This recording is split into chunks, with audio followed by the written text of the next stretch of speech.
Yes. What's going on, people? We're back here again, and today we have a very, very special guest, someone that is doing amazing things, and I'm happy to be reconnected with.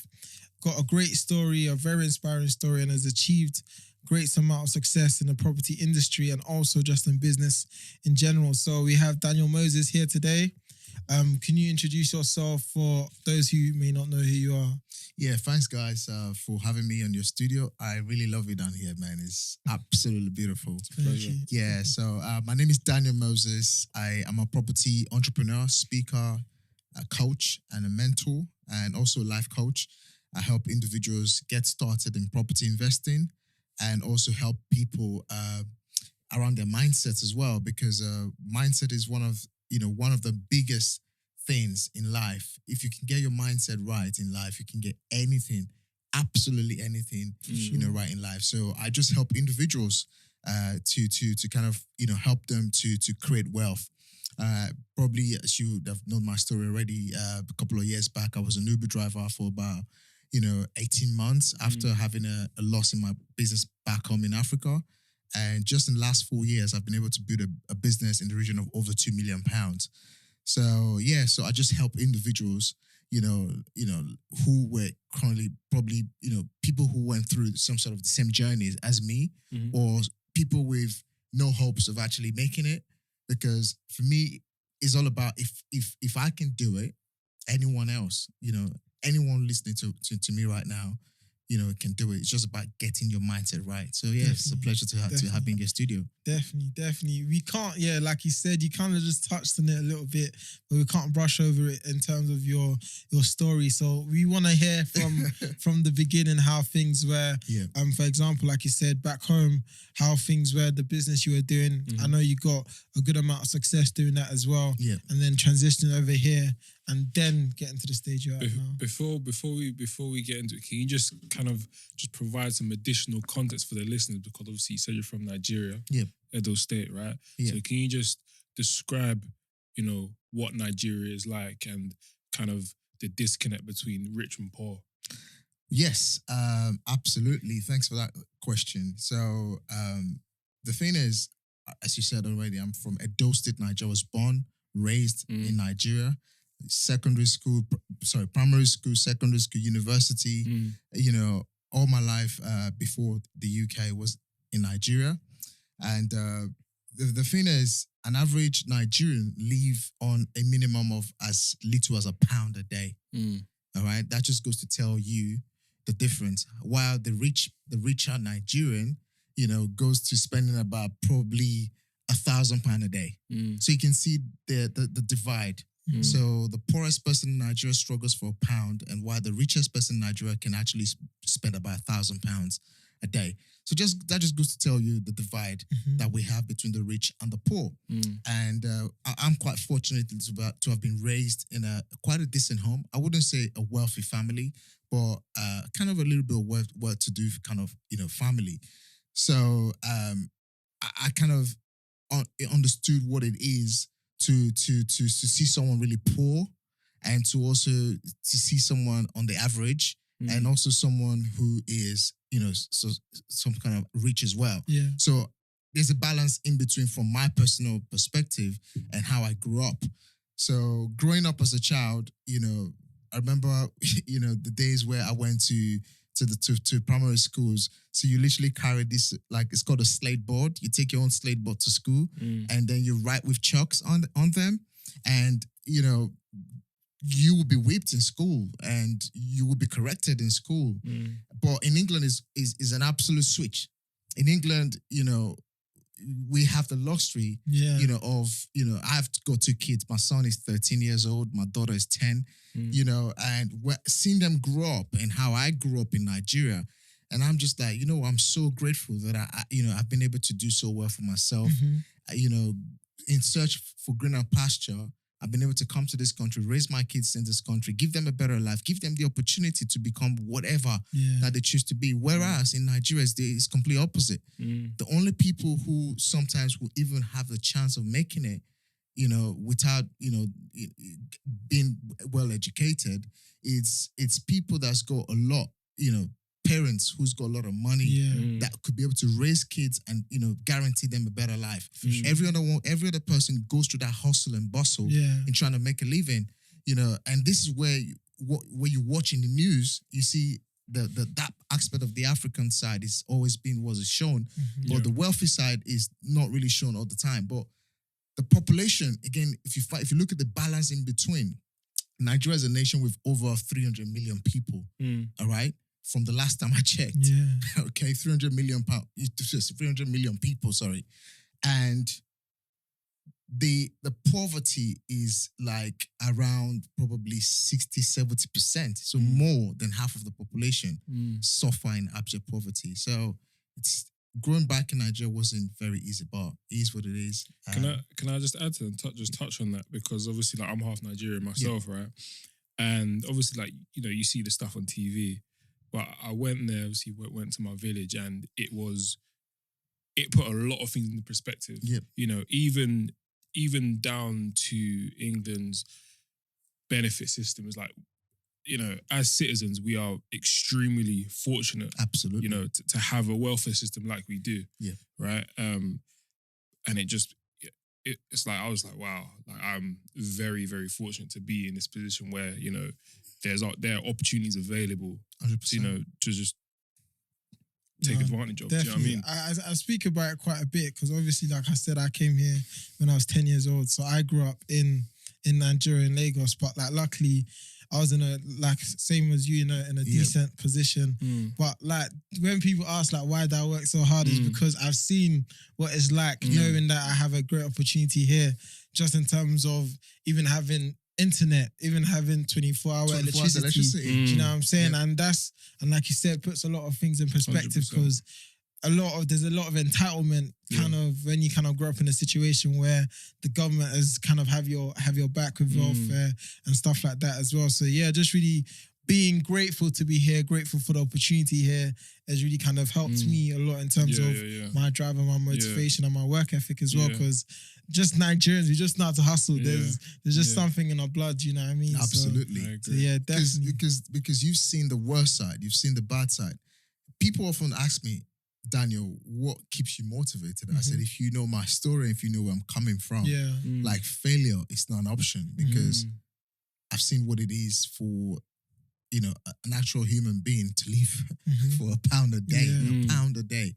So yes, an average Nigerian gets motivated by that, and I can't wait to start even taking my kids back home, so they actually see that.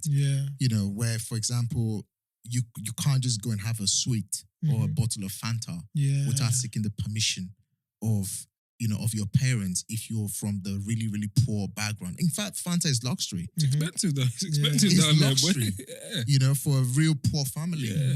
On here, you can do whatever you like. And this is one of the things I think us as Black individuals, we need to use the advantage that we have over here to actually better our life, to do more, to be more, and I just, every day I keep hoping. I said, I want to make a change that I want to see, and I'm 41 years of age now.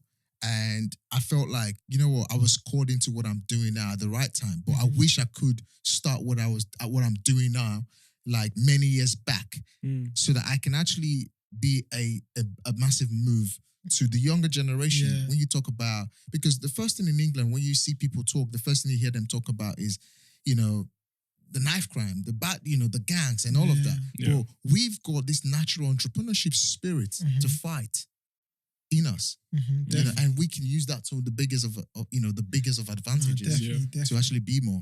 No, definitely. Even you coming on the podcast is a way of being that change. Just even like, just telling your story, letting people kind of know where you came from as well. So yeah, definitely really, really happy to get you on the podcast, because like I know your story, but they don't. So just in terms of kind of where it all started, like you said, being born and raised in Nigeria, then coming over here, but also your business as well in Nigeria, because I know you had some success, but also some tough obstacles you had to face as well. So could you just touch a bit on that, please? Yeah, I mean, so as I said, I went to university, so I studied sociology and anthropology. After my university, I wanted a better life for myself. I wanted to be more. So I got a visa, immigrated to the UK, came down here for a visit, loved the country, loved the culture. And I said to myself, you know what? I've got to probably visit back and live here. So being, an average Nigerian has this sort of entrepreneurial spirit in them. Yeah. So on that particular visit, I literally bought clothes, bought shoes, bought hats, watches, went back to Nigeria, sold them. And getting back to Nigeria, I felt like, you know what? I really loved England. Why don't I just come back and live in this country? So I think on my second visit, I met my girlfriend, now my wife. I've been married to her now for coming up to 16 years. Amazing. Yeah. So came back on that second visit and I met her. So we started dating and you know what? It just all started to make sense. And I decided to say, you know what? Let me settle down in this country. But it wasn't easy settling down because you know what it is. When you come to this country, you've got to have papers. You know, you've got to pay your rent. You've got to pay bills. In Nigeria, it's opposite. You know, you probably most adults don't literally, leave their father's house till probably about late 20s, even 30s. Some never leave, especially firstborns, because their parents never want them to leave because they already know that you're gonna inherit the family house and stuff like that. So for me, it was a brand new beginning. Coming down here, no friends, no brothers, no sisters, no aunties, no uncle. The first sort of close relationship I had was my girlfriend and her family. So eventually moved in together and I kept doing what I was doing, buying clothes, shipping stuff to Nigeria. Then from that, I started buying cars, Peugeot 406, buy them, we'll break them into pieces, load them up in a van, ship it down to Nigeria to sell, buy clothes. As well, the same process when I'm traveling back to Nigeria to sell. Eventually, I ended up setting up an internet cafe business. And that business, I sold it in 2009-ish, 2010. Because at that particular point in my life, I felt like I'm really trying to win hard as an entrepreneur. Yeah. But it was happening. It was happening, but again, it wasn't where I wanted to be. So at that particular point in time, I decided to relocate back to Nigeria. In 2012, I actually made that big move, and I relocated back to Nigeria to set up. So I sold my business here, like I said, the internet cafe, and I went into oil and gas in Nigeria, and that really went well. Life got back to normal. It was a bit better where I wanted to be. Although my wife is not Nigerian, my wife is here from, she was born and raised here. And I got 2 kids, like I said. So it wasn't easy being back home. Yeah. And how did you balance the two, balancing the family life, being in Nigeria, but then also the business side as well? It wasn't easy. It wasn't easy at all. Yeah. I had to come back to the UK every 3 to 4 months. And every 3 to 4 months I was here. I'm here in the UK, but my mind is back home. Then I'm back in Nigeria. My mind is back in the UK. So that was what I had to deal with. And it was just like I was also living 2 lives because I've got bills to pay in Nigeria. I've got bills to pay in England. Yeah. And, so I just kind of juggled it. That's what we do as men.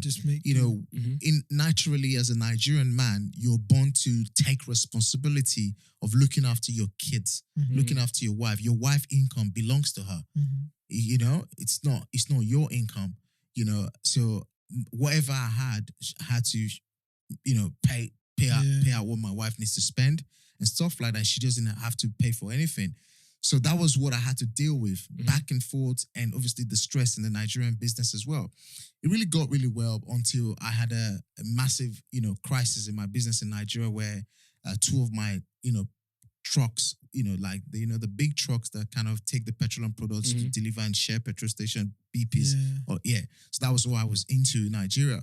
So 2 of this truck actually burst into flame, 2 of them on the same day. Oh, wow. They were actually traveling. And my manager in my business way back wasn't competent enough to had renewed our expired insurance and sent them on that trip. So it was just like having a bad luck on my side. Yeah. So I lost over 150 million in a single day.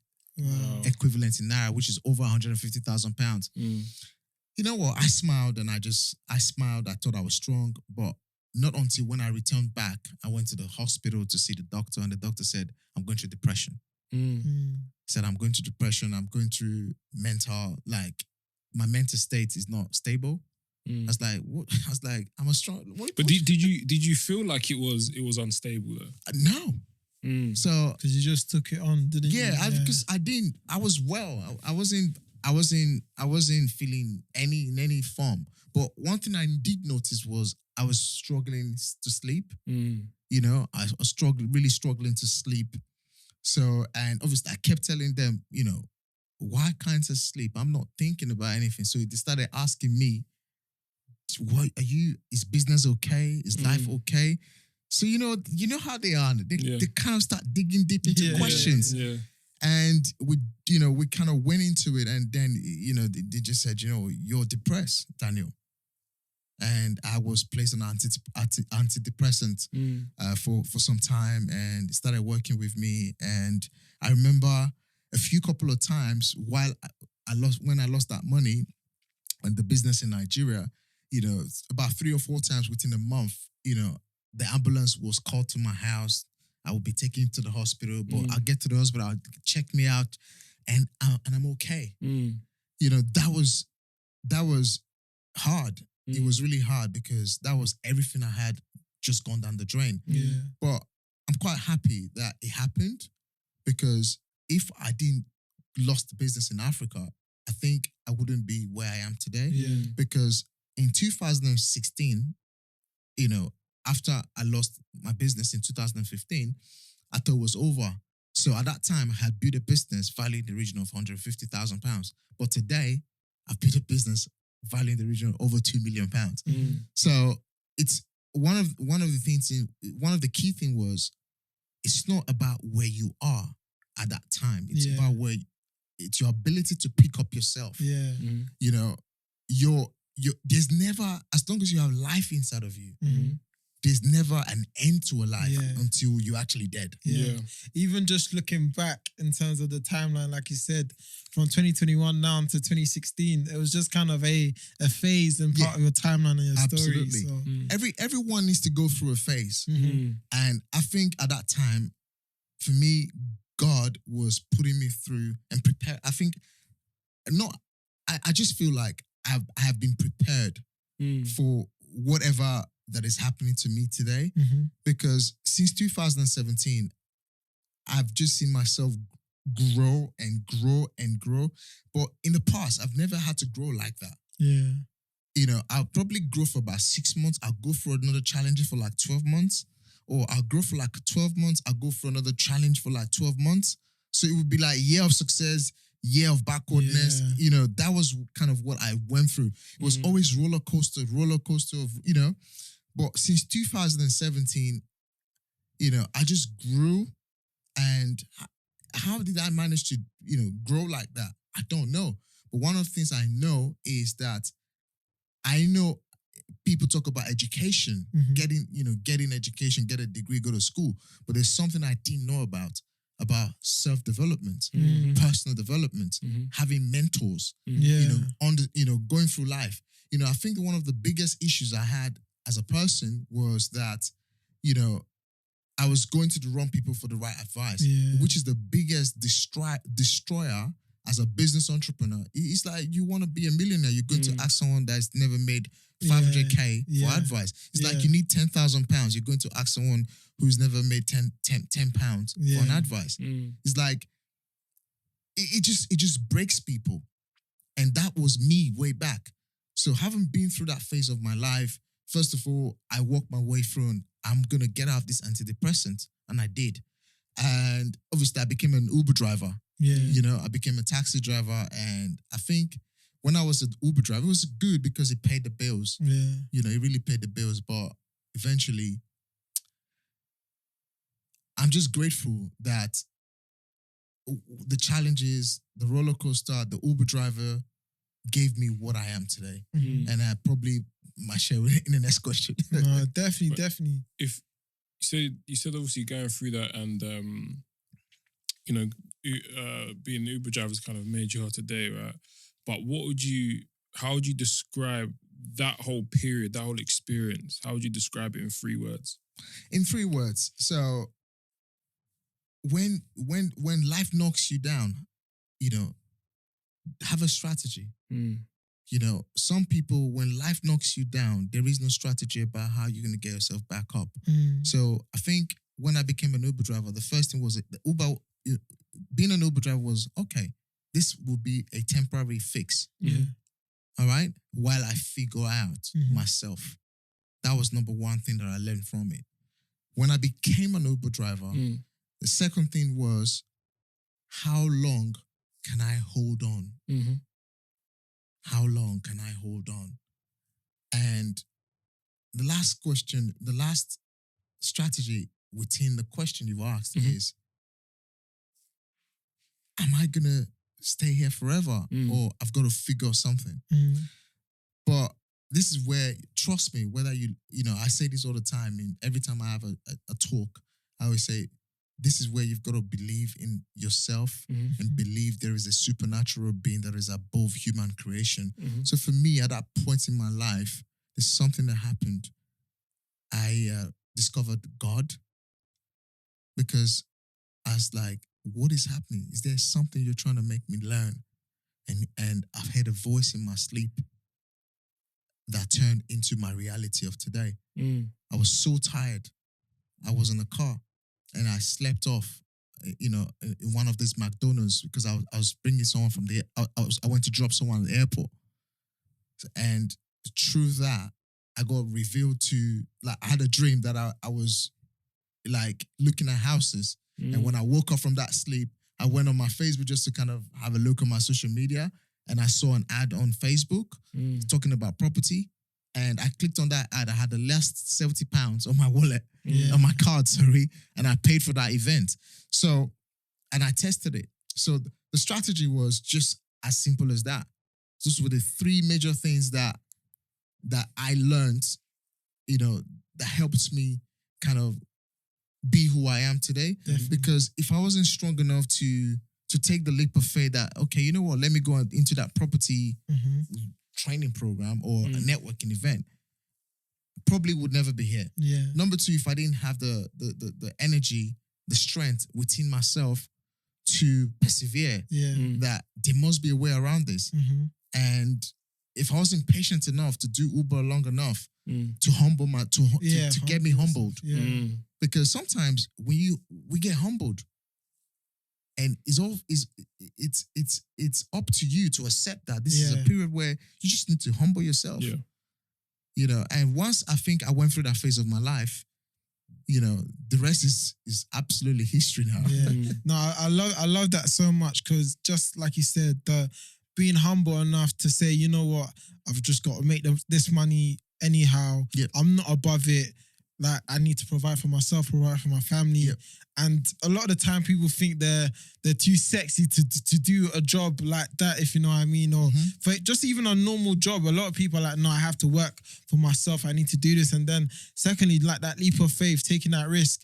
A lot of the times people are scared to invest in themselves or scared to pay for an event, but you never know who you can meet there. Do you know what I mean? And you also never know what type of knowledge you could gain there as well. So I just love that so much, because I feel like it's super, super important. Because like you said, even when you're at your lowest is not the end, because as long as there's still life in you, there's still that drive in you, you can still turn it around just like you did as well. So for anyone listening that is feeling a bit down right now with everything going on in the world as well, I hope that gives them some inspiration and some energy to make something happen. And it's a good segue into kind of like my next thing that I want to ask you, right? Because obviously you do like mindset coaching as well, right? Absolutely. So to go through all that, to bring yourself from it, you must have a mind that's tougher than Kevlar. Do you know what I mean? And how did you develop, such a mindset to be so mentally resilient, to suffer a loss in your business in Nigeria, go through depression, you humbled yourself to be an Uber driver, to now, go into property, becoming successful? Like what mindset and what discipline did you obviously put in place? You see, that's a big question. When I started developing myself. Mm. You know, I like I said, education to me was all about getting educated, like go to school, get a degree. So I never, every single person that I spoke to, you know, that, you know, I'm going to these networking events now and I'm going to paying for somebody to train me in how to invest in property or somebody actually showing me my point A to my point Z, you know, in investing in property. Every single person that I was around me told me I was being scammed, told me it doesn't work. Just face being an Uber driver.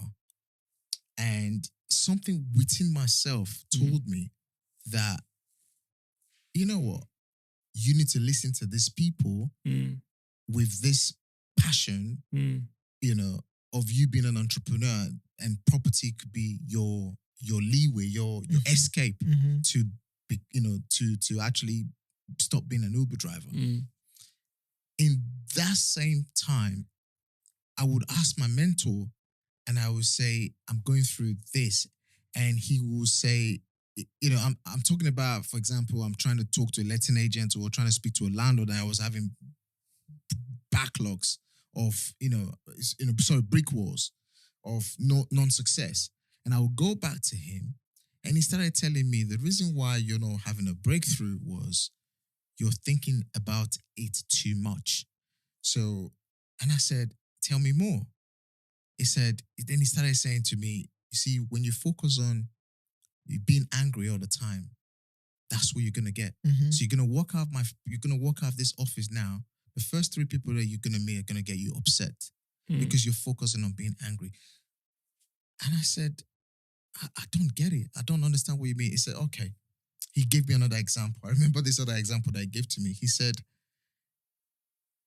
if you drive your car from your house to the next 3-4 stops and you had a flat tire and you talk about that flat tire all day, the whole of the day, that's what you're going to focus on. You're not going to focus on anything else. He said, Daniel, I think right now, let's put property aside for the next 1 month. Let's talk about your mind.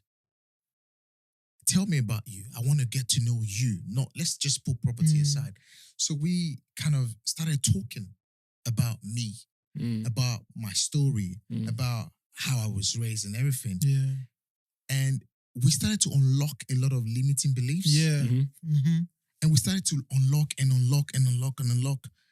And in this whole process of unlocking a lot of limiting beliefs, it led me into it's like you're being taken into a very dark room and you feel like you're so dark that you can't even see anything, but you can hear voices, but you can't see anything. Then all of a sudden, you start to see it's like the door being opened gradually, and all of a sudden you're seeing a bright light coming in.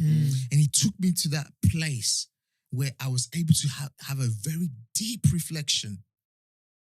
And that was how my mindset till today, I can't explain it. Yeah. I was led to a dark room where it was like I discovered myself and I discovered my strengths and I discovered my powers. It's like uncovering the spirit being inside of you and knowing how to command that spirit being inside of you for anything that you want and you can get it. Yeah.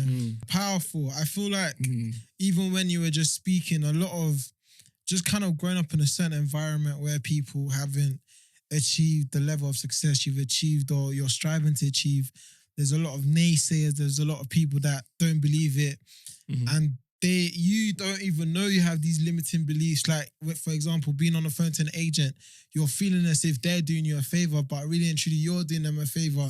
But you don't see it like that because you're like, I have to beg them, I have to convince them, I'm not worthy enough. Do you know what I mean? And being able to have that deep reflection and now understanding that whatever you put your mind to, that you are worthy, you are of value, you are able to do it. I feel like it's so important, and being able to go through that experience is so key, because it really does change everything. Because like you said, you can't speak to someone who hasn't made $1 million and ask for advice to make $1 million, because they can't relate to it.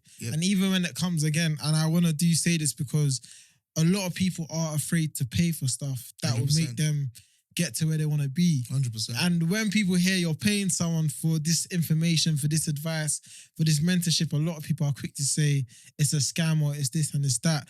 So even just for you to have those kind of conversations with someone who can unlock your mind, I feel like it's so important, and it's a great thing 100%. for people to really take in as well. 100%. Yeah. I totally agree. Your mindset is your biggest asset. Mm-hmm. You know, and the reason why a lot of people are enslaved to their mindset. Mhm. You know, it's like, especially African families, Mm. we're raised in such a way where our parents love us so much, all right, that they actually are the creator of those fears, Mm. because they sometimes tell you, oh, you know, stay at home, don't do this, because of they're afraid of what's going to happen to you when you go out, right? And or you're speaking to an uncle, you said you've got £10,000 in your bank account, your life savings, and you think you want to do this business, and they say, oh, just save more, and save more, and save more, and save more. And for me, I don't actually believe in savings. I believe in investing. I don't believe in saving money. If I have money, I make the money work. Do you know what? I over lockdown, so from like last year to now, I've started to develop that same thought process, because we talk about all the time. It's like the money in your bank is not doing anything, so just put it into an investment. Yes, it might be a risk, but if you don't take the risk, you're not gonna know what's on the other side.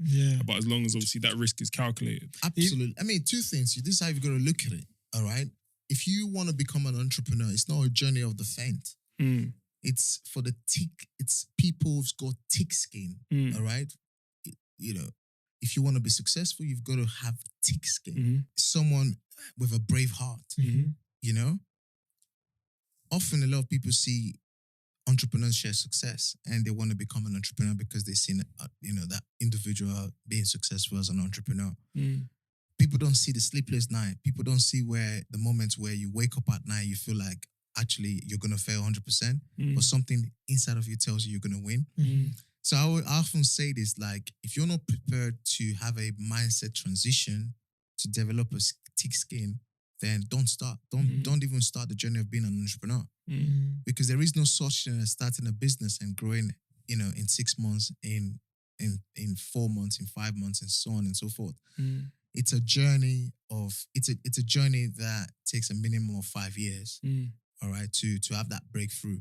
So you must be prepared to have a thick skin, and then you can grow. Or if you choose to see yourself as someone with a faint heart, don't start. Don't get a job.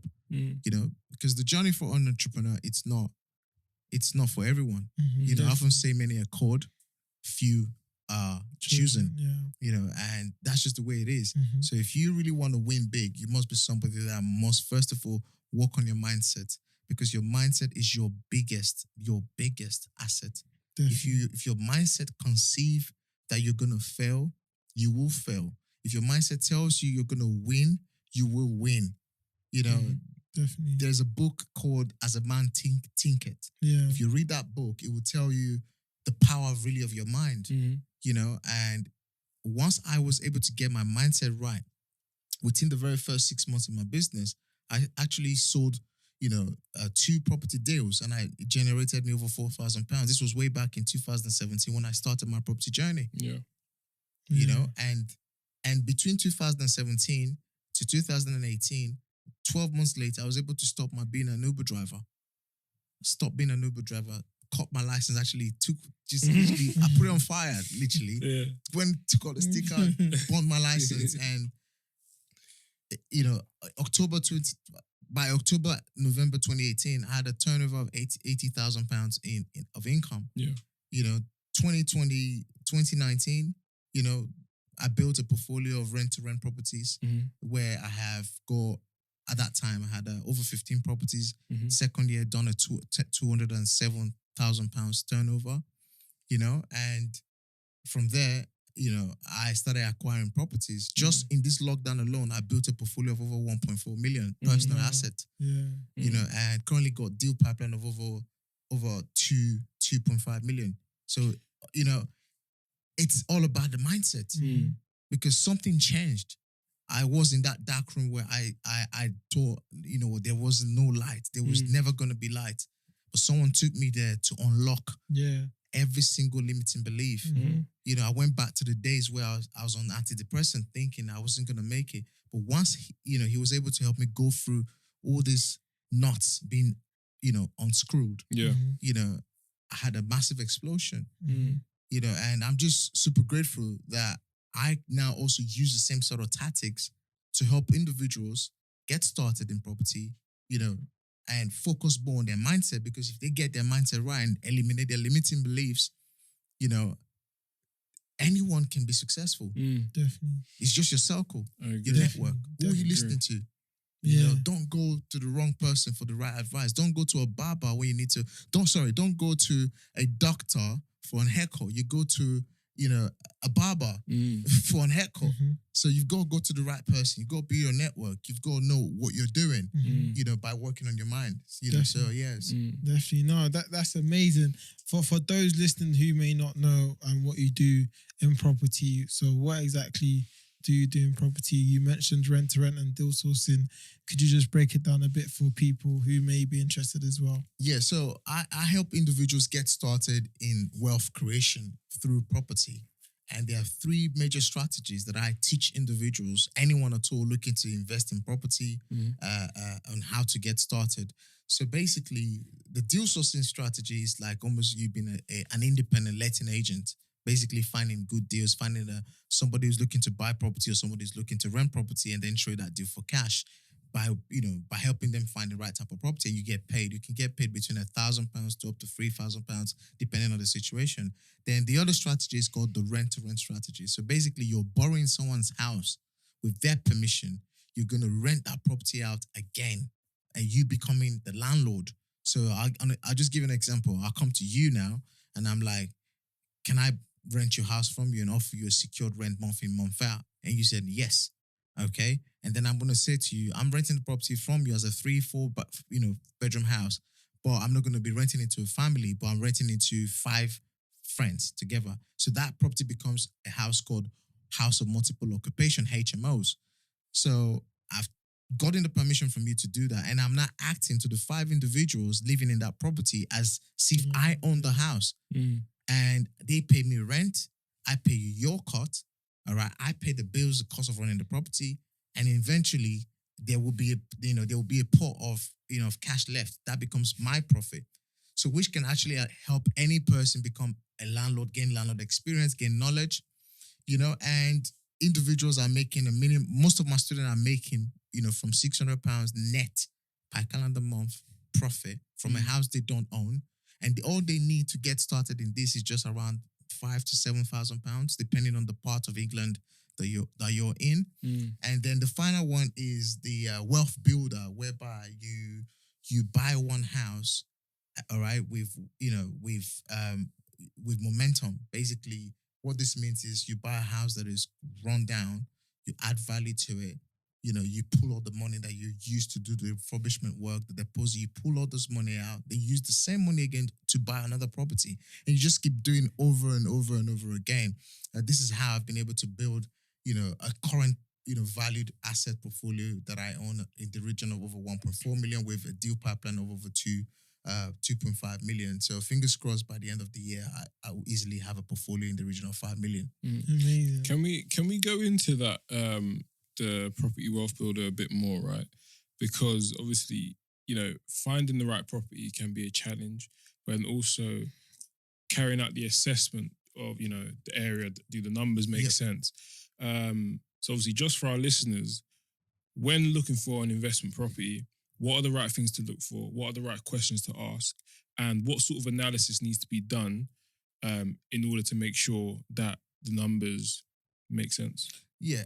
I mean, one of the things I like to say on that would be the first thing you need to do if you want to really make money in property and you don't want to make any mistake is find yourself an education company to educate you, Yeah. an individual who can mentor you, or you can reach out to someone like myself, you know, on Instagram, on Facebook, on LinkedIn. I'm everywhere. You can check Daniel Moses PWU on Facebook and you find me there. And if you go on Instagram, you can check on Daniel Moses DM at the end of it, and you can reach out to me.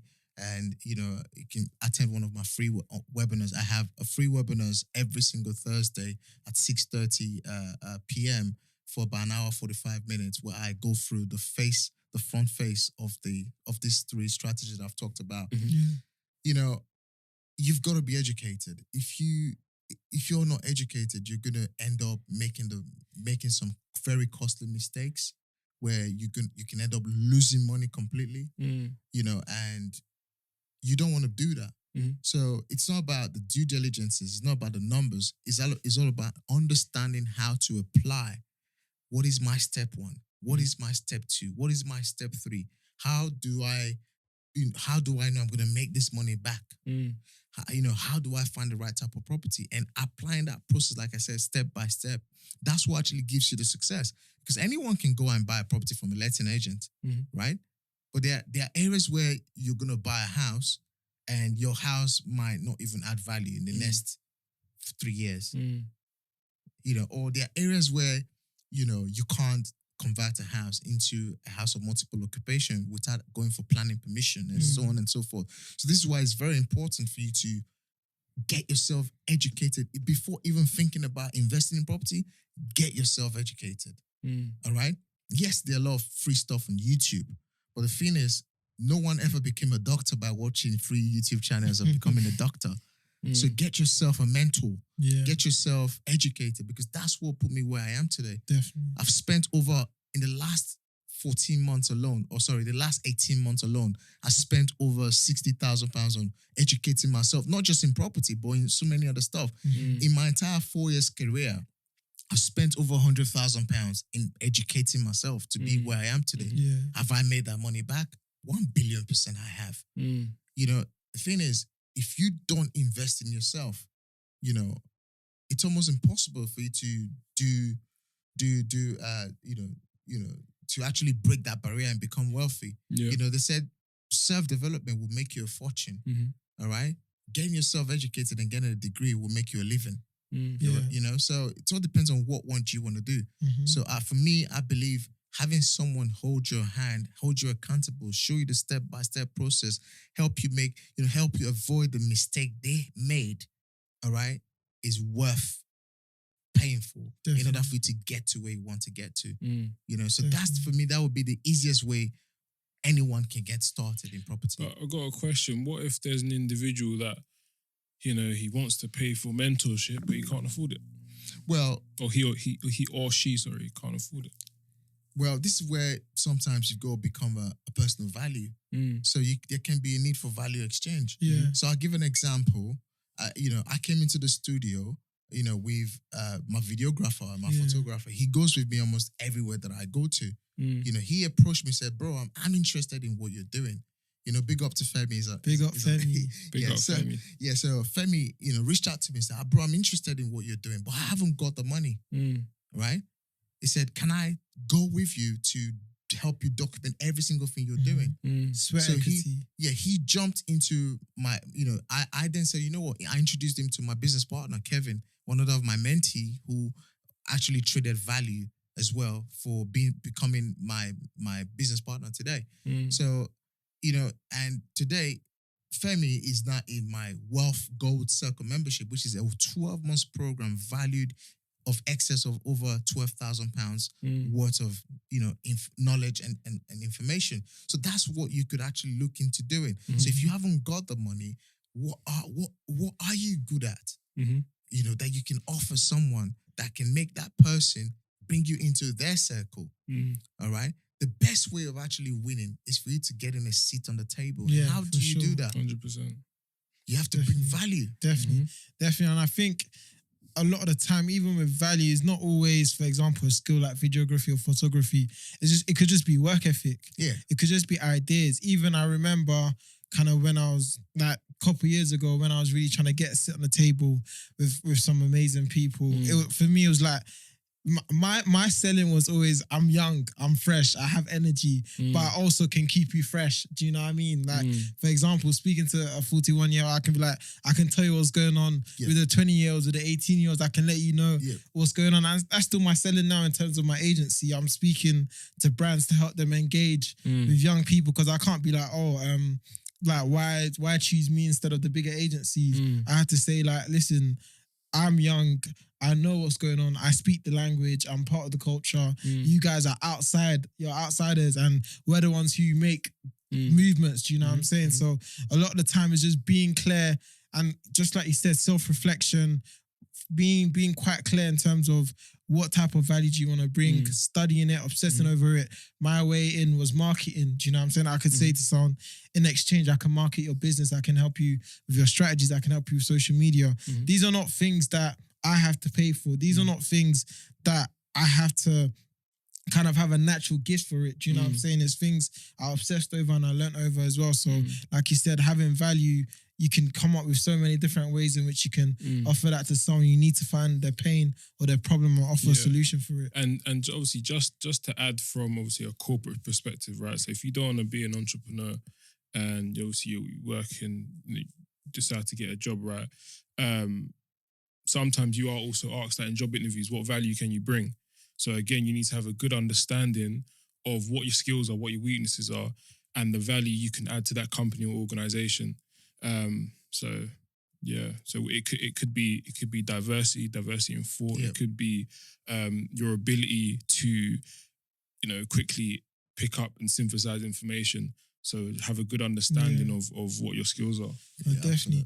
And you also mentioned your podcast as well. Would love to kind of touch a bit more in terms of your podcast, what you kind of have in mind for it and what it's going to be about, and also where it's going to be, so our listeners can also follow you there as well. Yeah. The podcast is due to be launched. To be honest, I think it will be launched in the next 14 days. We're just going to be introducing it. It's called the Property, Wealth and Business Podcast. And what we're talking about is all about mindset around money,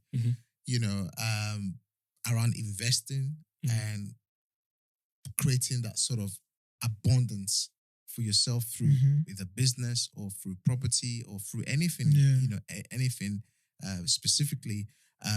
We've already started doing some of the recordings, and we're looking to bring more entrepreneurs, young entrepreneurs, who are already doing at least a minimum of £250,000 in their business, just to kind of help for someone who has a £50,000 business. How can they get to 250? Or for someone who's already doing 250, how can you get to 1 million? One of the things that I really did for myself in the last 12 months was in 2019, I wasn't a millionaire, and I wanted to become a millionaire. And the first thing I did was to get myself a coach and a mentor who was doing about £70 million in revenue. I became his mentee, and he charged me about £30,000 a year, and I paid him. So I got into his network. So when I got into his network, I became friends with his millionaire friends. So I remember the first time I was with them, and I'm saying to myself, oh my days, I haven't even got 50 grand yet. But I'm in this circle and everything. Every time they spoke, what they said don't make sense to me, but I struggled to go through. But a couple of months later, I'm now in a place where I'm like, I got a portfolio of, of X amount. I'm doing this now. So so that's what the podcast is all about. The podcast is really about, take you from where you are now to, where you want to go. If your goal is to, to transition from 150 to 300 to 400. So that's all we're talking about, and the importance of money. Amazing. I'm definitely tuning in. So you guys make sure you tune in the Property Wealth podcast as well. We're going to be linking it as well. You can see it on our channels as well. Also follow Daniel on his channels as well. But thank you so much for coming on, man. We're just scratching the surface. Absolutely. And I can't wait to kind of hear more of your story on the podcast as well. But might need a part two just to dig deeper into some of this stuff. Sure. Definitely. I mean, just before we wrap up, there's something I want to give a very humble advice. Most people right now, if they've got a credit card, the first thing they want to do is go on holiday, buy a new shoe, take the girlfriend out. How about if you have a credit card and you start thinking, how can you invest that credit card into something that's going to pay the interest and make you a living? Definitely. All right. So think about that for a minute. All right. And use credit and convert them into assets. And that's one of the biggest way I've been able to use people's money, the bank's money, friends and family's money to do this. When I started in property, I had no money. And I've just given one of the biggest strategies that I used to get started. And I'm sure at the beginning of the conversation, I said, I only had a £70 on that card and I spent it on a networking event. And that was the biggest and the wisest £70. I was going to say 70,000. That was the biggest £70 I've ever spent in my life. So start thinking about how can you use what you don't have in a good way to get in what you need in life. Amazing. Before, we always wrap it up with a word or phrase of the week. So what's that going to be? You see, have a mindset stronger than you and be a lion. Okay. A lion is the king of the jungle. If you want to be big, you've got to be fearless. If you want to be big, you got to be fearless. There you have it, folks. There you have it, people. There you have it. Thank you all for listening once again. Thank you for coming on the podcast, for sharing your story and these amazing strategies and gems. I hope you guys got something and you actually use these actionable steps as well. But once again, guys, make sure to focus on things that move the needle. Make sure you like, comment, subscribe, all that good stuff as well. There you go. So thank you once again for listening. Thank you very much. Thank you guys for having me. No problem. It's a Thank pleasure. you for coming. It's been a pleasure. Bow. Bow.